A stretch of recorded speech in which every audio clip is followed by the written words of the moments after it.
Everyone welcome to learner extra. I am Shivani Chauhan. इस video में हम लोग देखेंगे क्लास 10th CBSE जो साइंस का सैम्पल पेपर आया है उसका क्वेश्चन 11 से हम लोग देखने वाले हैं। इससे पहले वीडियो में हम लोगों ने क्वेश्चन 10 तक देख लिया था और जैसे ही सैम्पल पेपर कंप्लीट होता है या फिर आप लोग कहेंगे तो मैं जल्दी ही इंपॉर्टेंट क्वेश्चंस की वीडियो बनाना स्टार्ट कर दूंगी जो कि आपके एग्जाम पॉइंट ऑफ व्यू से काफ़ी ज़्यादा रिलेटेड है और चैप्टर की समरीज वगैरह भी मैं जल्दी ही स्टार्ट करूँगी। तो देखते हैं क्वेश्चन नंबर 10। तो क्वेश्चन नंबर 10 है veins are thin walled and have, अच्छा ये वाला तो हमने देख लिया था। तो यहाँ से देखते हैं question number 11। How is wall of small intestine adapted for performing the function of absorption of food. तो जो स्मॉल इंटेस्टाइन है वो किस तरीके से अब उसने खुद को अडॉप्ट कर लिया है खाने को एब्जॉर्ब करने के लिए, क्योंकि डाइजेशन कई सारे प्रोसेसेस में होता है, उसमें से एक स्मॉल इंटेस्टाइन का होता है। स्मॉल इंटेस्टाइन क्या करती है, खाने में जो हमारा फूड होता है उसमें से न्यूट्रिएंट को एब्जॉर्ब करने का काम करती है। तो वो किस तरीके से करती है, तो यही है। तो सिंपल सा इसका आंसर ये हो जाएगा कि the inner leaning of small intestine has numerous finger like projections. जो इनर लिनिंग होती है ना, मतलब जो स्मॉल इंटेस्टाइन होती है उसके अंदर एक लेयरिंग सी होती है, उसमें ना छोटी छोटी फिंगर जैसी प्रोजेक्शंस होती हैं जिसको हम लोग कहते हैं विली। ये चीज़ बहुत इंपॉर्टेंट है, आपके आंसर में अगर विली आ गया तो मतलब फुल नंबर। तो मतलब वही है इसमें कि छोटी छोटी फिंगर लाइक प्रोजेक्शंस होती है जिनको हम विली कहते हैं, which increase the surface area for absorption. तो फिंगर लाइक प्रोजेक्शंस होती हैं विली, वो इंक्रीज कर देती हैं सरफेस एरिया फॉर एब्जॉर्प्शन, मतलब एब्जॉर्प्शन ज़्यादा अच्छे से हो पाए, इसलिए विली जो है ना वो थोड़ा सा सरफेस एरिया बढ़ा देती है। छोटी छोटी फिंगर जैसी ऐसी प्रोजेक्शंस होती हैं स्मॉल इंटेस्टाइन में, वो खाने के एब्जॉर्प्शन के लिए सरफेस एरिया को इंक्रीज कर देती है। अब और वाला है out of a goat and a tiger which one will have a longer small intestine, justify your answer. ये इंपॉर्टेंट है भाई, बहुत इंपॉर्टेंट है। मतलब हर साल हर दूसरे तीसरे साल ये क्वेश्चन ज़रूर पूछा जाता है अलग अलग वे में। कभी काऊ दे, मतलब हर्बीवोरस एनिमल दे देंगे कोई सा भी, कभी काऊ दे देंगे तो कभी गोट दे देंगे। तो गोट या फिर काऊ जो है उसमें से किसकी स्मॉल इंटेस्टाइन बड़ी होगी, तो देखिए गोट की जो है स्मॉल इंटेस्टाइन बड़ी होगी क्योंकि वो एक हर्बीवोर है।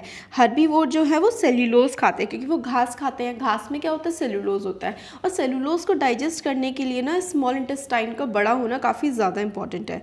तो goat will have a larger small intestine, a longer small intestine. जो स्मॉल इंटेस्टाइन है वो लंबी होगी इनकी, गोट की एज़ कम्पेयर टू टाइगर, क्योंकि गोट को सेलुलोज डाइजेस्ट करना है। क्या डाइजेस्ट करना है, जो खाना खाते हैं जो घास होती है ना इसमें सेलुलोज प्रेजेंट होता है, तो सेलुलोज को डाइजेस्ट करने के लिए स्मॉल इंटेस्टाइन का बड़ा होना ज़रूरी है।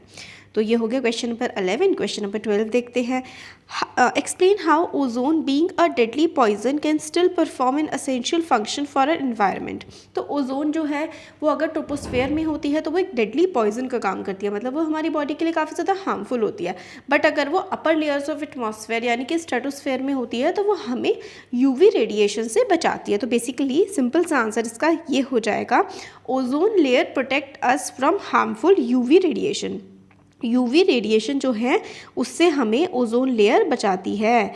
तो प्रोटेक्ट अस, प्रोटेक्ट करती है हमें किससे, प्रोटेक्ट फ्रॉम यूवी रेडिएशन। तो ओजोन लेयर हमें यूवी रेडिएशन से प्रोटेक्ट करती है।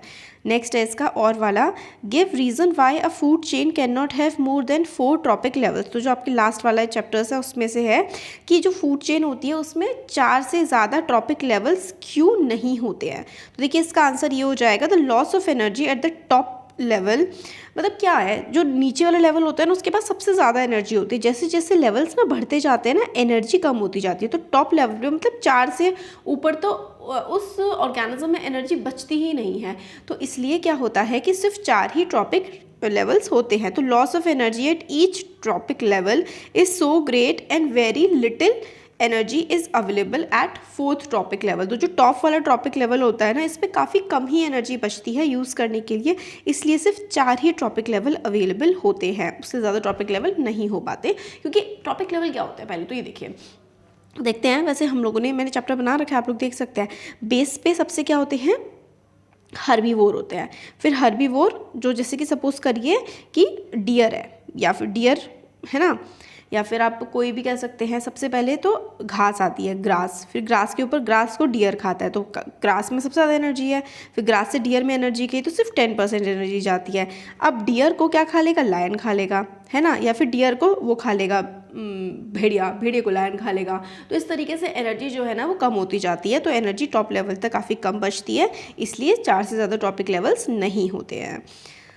और क्वेश्चन नंबर 13 है, state the role of pancreas in digestion of food. तो देखिए पेनक्रियाज का जो रोल होता है ना, बेसिकली वो होता है पेनक्रियाटिक जूस को सेक्रीट करना।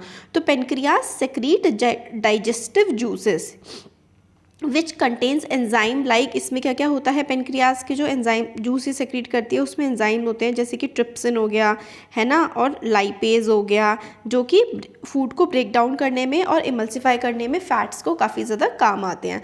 तो रोल होता है पेनक्रियाज का, तो पेनक्रियाज सेक्रीट डाइजेस्टिव जूसेस। तो सिंपली आप लिखेंगे कि पेनक्रियाज जो हैं वो डाइजेस्टिव जूसेस को सेक्रीट करते हैं, जिसमें काफ़ी सारे एंजाइम्स होते हैं।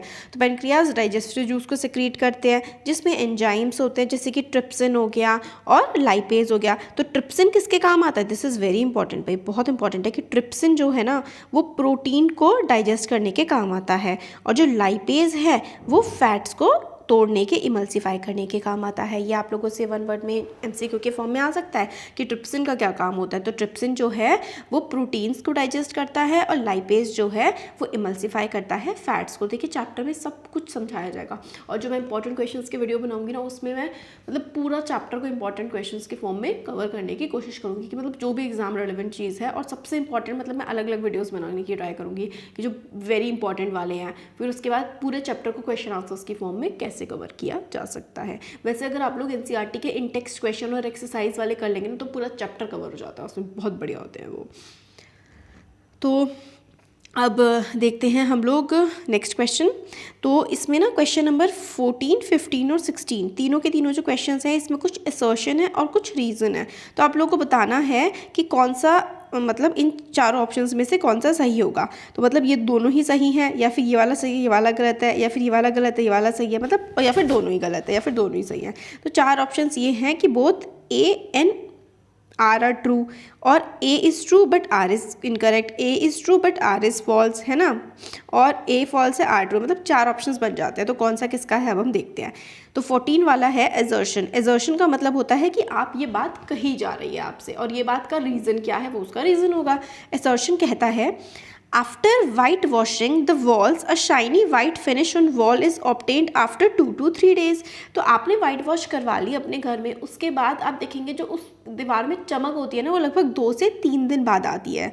तो ऐसा क्यों होता है, तो इसका रीज़न हमें दिया जा रहा है calcium oxide react with carbon dioxide to form calcium hydrogen carbonate which gives shiny white finish. तो क्या ऐसा है, तो देखिए असर्शन तो बिल्कुल ट्रू है कि भाई आप जब पेंट कराते हैं 2-3 दिन बाद शाइनी सी आती है, मगर रीज़न जो है वो रॉन्ग है, रीज़न जो है वो सही नहीं है। तो इसका जो आंसर आएगा ना हमारा वो आएगा A is true but R is false, reason false है। तो रीज़न जो है मैं अभी समझाऊंगी तो काफ़ी ज़्यादा बड़ा हो जाएगा वीडियो, आप फिलहाल ये समझ लीजिए कि ये जो रीज़न हमें गिवन है ना ये पूरी तरीके से सही नहीं है। आप 15 वाला देखते हैं। 15 वाले में है assertion food chain is responsible for the entry of harmful chemicals in are bodies. तो फूड चेन क्या रिस्पॉन्सिबल है हमारी बॉडी में जो हार्मफुल केमिकल्स आते हैं उसके लिए, और the length and complexity of food change very greatly. तो लेंथ और मतलब देखिए क्या है ना इसमें सही तो बिल्कुल दोनों हैं, बट ये वाला इसका एक्सप्लेनेशन सही नहीं है, मतलब दोनों करेक्ट हैं but R is not complete explanation of A, क्योंकि हमारी फूड चेन बड़ी भी होती हैं और बहुत सारे हार्मफुल केमिकल भी हमारी बॉडी में आ जाते हैं। तो इसलिए इसका जो आंसर है ना वो ये हो जाएगा both A and R R true, दोनों ट्रू हैं बट R जो है ना वो करेक्ट एक्सप्लेनेशन नहीं है किसका, A का। तो इसका आंसर हो जाएगा B, और 14 वाले का था, 14 वाले का आंसर C था और 15 वाले का आंसर B हो जाएगा।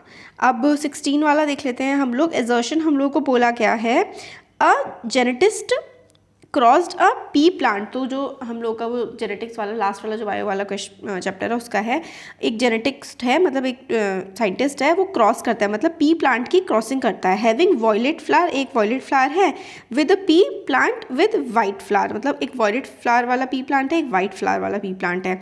ही got all violet flowers in first generation, उसको सारे के सारे वॉयलेट फ्लावर्स मिले हैं फर्स्ट जनरेशन में, मतलब इन दोनों की क्रॉसिंग करें तो सारे के सारे फ्लावर्स जो मिले वो क्या मिले, वो सारे के सारे फ्लावर्स हम लोगों को उसको वॉयलेट वाले मिल गए। अब रीज़न क्या है, white colour gene is not pass to the next generation. तो क्या वाइट कलर का जीन पास ही नहीं हुआ है? भाई ऐसा नहीं होता है। तो मतलब इस तरीके से होता है ना कि जीन तो कई बार होता है डोमिनेंट भी हो सकता है या फिर बिल्कुल रिग्रेसिव है कि पास हो भी सकता है पूरी तरीके से या पूरी तरीके से नहीं भी हो सकता है। तो यहाँ पर वाइट कलर का जीन पास हुआ ही नहीं है क्योंकि सारे के सारे वॉयलेट ही आए हैं, है ना।